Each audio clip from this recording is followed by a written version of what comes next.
Greetings everyone and welcome back to Let's Play A Link to the Past. Alright, we've just collected our second amulets, and now it's time to go and get number 3. Apparently, according to Sasrala, as soon as we get the third one, we will have access to the Master Sword, which is a pretty kick-ass blade. It's gonna help us kill off the wizard and save the maidens, or whatever is going on. I don't even know anymore. First order of business, though, is to lollygag around under this rock. Now, something interesting about the Power Glove, in that it allows you to lift the light-colored rocks no matter what size they are, so they could be small or huge. You still lift them. You just can't lift the dark-colored rocks, even if they're the little ones. So, there you go. This cave is nice if you want to get some money, but if we weren't already up all the way to 999, it might have been helpful. There we go. Fuck you, slime. Alright, so something that I didn't do earlier that I probably should have done before I went into the castle is get this piece of heart over here, but let me mess with this bunny first. If you cut the grass under where those bunnies jump out and they fall on the ground, you could talk to them and they give you random things. Sometimes they give you money, items. I got a heart there, so pretty exciting, I guess. As I was saying, you can come in here, grab the bombs out of the chest, and go back in. You have to do this by going back in because you can't push the stones any different ways. Alright, pulling the right one will open the floodgates. Pulling the left one is fun because it starts a little party.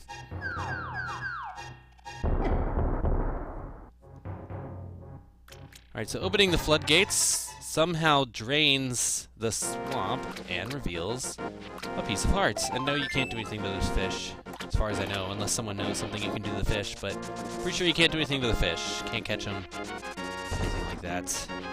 No fun! Alright, we've come back to the little ice cave, where we got the ice rod, because I forgot to do something over here a little earlier. I'm gonna catch myself a friend. Look at that. There are bees in the game. You saw one earlier, but this one is glowing. This is the good bee, or the golden bee, as it's been called also in other versions of the game.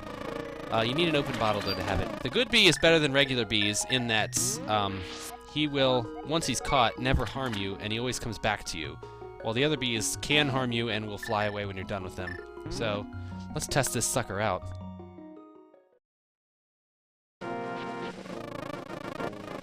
Alright, here he goes. Fucking murder machine, this bee is. Holy shit. Alright, I've grown quite fond of this bee. I'm going to name him Lenny. Lenny the bee. Come back here, buddy. You and me are gonna be great friends. That's for sure. Alright, now that we've got the power glove, we can lift this rock over here by the witch's hut and check out what's going on back here. There's some goodies to be had. The Pegasus Boots also takes care of these stacks of rock type deals, so in case you were wondering, that's what they do. Waterfall of Wishing. Ooh, that could be fun. To check that out too. Can't catch those guys. What a shame! Oh, that didn't work like I planned. Time to release Lenny, the murder bee. We're having some good times. Hell yeah. Kick ass, that bee is. I love him so. Me and him are gonna be great buds through the rest of the game. Alright. What we want to do is come up in here. This is the Zora's domain. Zoras are pretty evil in this game. They try to kill you. Not like in later games where they are your friends. Some of them are, and some of them aren't. I don't know how they explain it, but... in the Oracle series, they have evil Zoras and good Zoras, like wild ones and civilized ones. And then in Ocarina of Time and Majora's Mask, they pretty much just turned them all good and gave you a different water-based enemy. They put the Octoroks in the water. So, anyway, that talk was just a waste of your time as I walked over here. Holy shit, that's a big fish. This is the big Zora. He's gonna sell me some flippers for 500 rupees. Well, this is one of the few, there's only a few things in the game you actually need to spend money on, and this is one of them. So, now we've got the flippers. The flippers work like the other Zelda games. They allow you to swim in the water. Now, in this game, you can't actually dive, so that's unfortunate, but that's okay. We don't need to dive, we just need to swim. Does make dodging things a little hard, though. I'm gonna grab a piece of heart out of that little grove, and now we've got another heart container. Awesome. Now, I heard something about a waterfall of wishing. I certainly would love to check that out. Of course, I gotta get myself out of here first. This place is almost like a maze. At least when you first come in. When you can swim, it's easy to get back out. Alright, Lenny, I've got a job for you. Kill that fucking crab, or I'll do it. Kill that crab.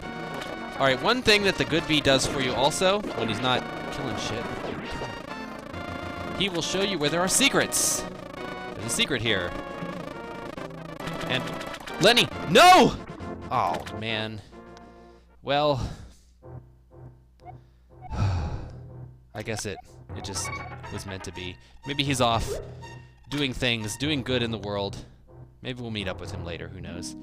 Anyway, this is the Waterfall of Wishing. We can throw in a few items and get special items in return. So throw in your boomerang. We'll net you a magical boomerang.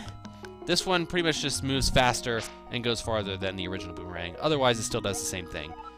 Not as kick-ass as the magic boomerang in the Oracle games, where you can remote control that shit. Throwing in an empty bottle will net you a bottle filled with green potion. So, that's pretty cool. Green potion is kind of nice to have, especially if you're in a dungeon that is magic intensive. It fills your magic meter back up when you drink it. And there's one more thing we can throw in this well. And that is our shield. Say goodbye to the dinky little iron shield that our uncle gave us. Say hello to our kick-ass big shield. There we go. Now we can block fireballs and stuff.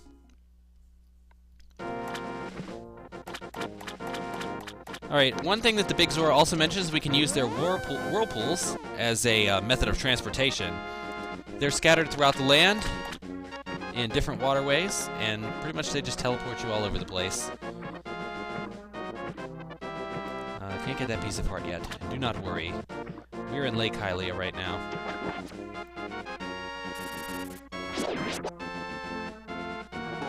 Alright, so I'm going to continue my time-wasting shenanigans before we go to the next dungeon. Oh, wait, hold on. I have to finish this battle. Do it right. There we go. Take that shit. Hell yeah. Alright. That's how that battle should have gone the first time.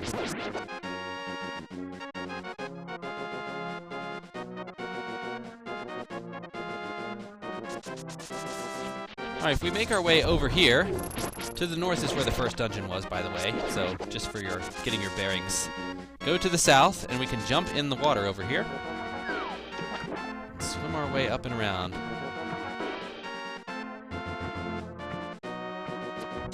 There's something fancy under the bridge.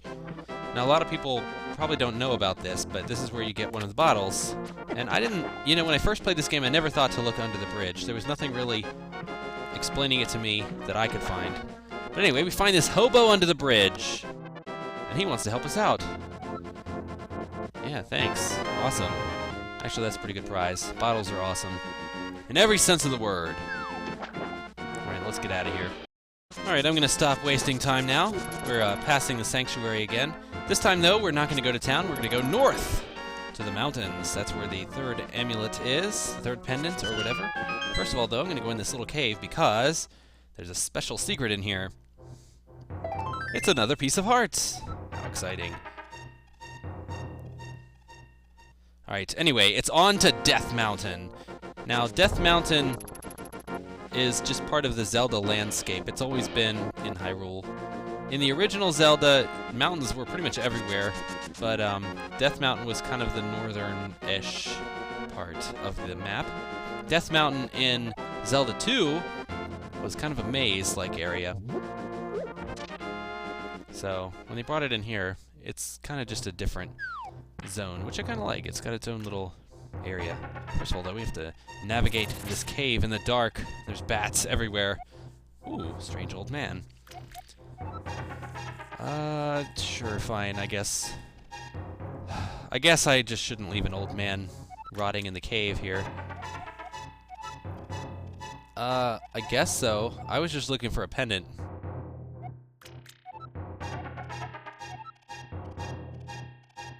Okay, whatever. Why would you tell me about it and then tell me you're not gonna... Okay, whatever. Oh, and now he's trying to hook us up. Awesome! This guy is great. Something about a wizard. Yeah, whatever. Fucking bats. Let's get out of here. These enemies are kind of interesting in that you can't really kill them. If you hit them, they turn into stone. Hitting them and blocking off your path is kind of a pain, though, because then you have to wait for them to come back again. Not too good. Anyway, for helping us out, the old man gives us a mirror. This mirror may seem like a cheap gift at first, but it's actually very useful. You can use it in dungeons to teleport yourself back to the entrance, and also for one other very special purpose, but we'll get to that shortly. Talking to this guy also heals all of your life, so there's a reason I'm talking to him. I don't really care what he has to say. Talking about some kind of pearl. I don't care. I'm not in it for the jewels. Who needs a pearl anyway?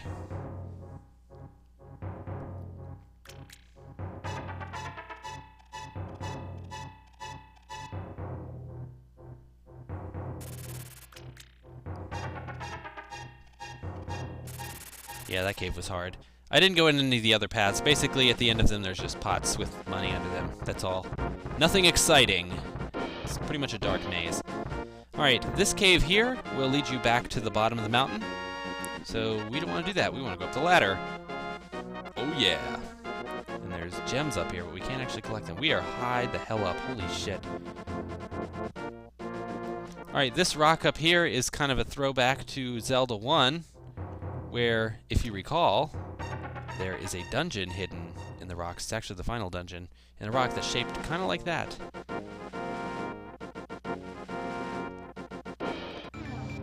This is funky.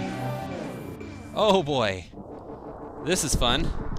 Alright, welcome to the Dark World. This is the Golden Realm. It's been turned evil though because Ganon is kind of hanging out here and he took the Triforce or some other such thing. Basically, it is something that exists alternate of our world, and while you're in it, you are your true form. So we can say that Ferris's true form is a bunny rabbit. How exciting. Let's check out this mirror, though. Using the mirror in the Dark World, teleport you back to the Light World. Very cool. And we got a piece of heart. Let's see what's over here first. Oh yeah, one of these things. Alright, these tablets, there's 3 of them scattered throughout Hyrule. They teach you magic, but we need the Master Sword to do it, so we'll be coming back to that later, I guess. Alright, this tower here is Dungeon 3, so I'll save that for next time. I'll see you guys later.